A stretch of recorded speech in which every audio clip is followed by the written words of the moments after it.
My name is Dr. Sally Marlow, and I'm talking to you from the Institute of Psychiatry, Psychology and Neuroscience, King's College London.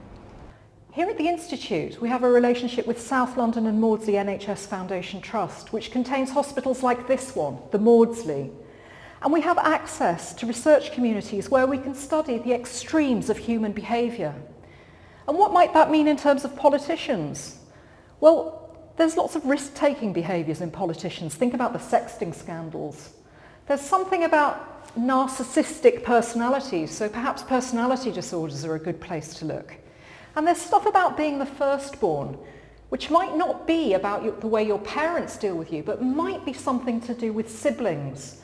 And in our country, we've seen that in David and Ed Miliband's struggle for leadership of the Labour Party.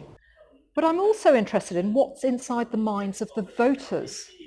Why do people vote for these characters who we can see every flaw? And of course, Brexit has brought this to the fore, certainly in the UK, in Europe, and I think across the rest of the world. So the leader of the Brexit charge, Nigel Farage, was a stockbroker who portrayed himself as a man of the people. How did voters square that in their own minds? Well, there's a psychological process called cognitive dissonance, where it's possible to hold two opposing opinions at the same time. So if you think about smokers may say, I smoke, I know that that could be bad for me and that it kills people, but actually I don't believe it's bad for me personally, the smoker.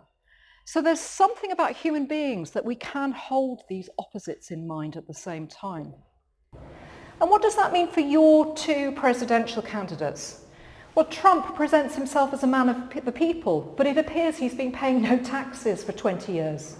And Clinton presents herself as a safe pair of hands, but she's constantly having to defend herself against accusations at best of misleading and at worst of lying.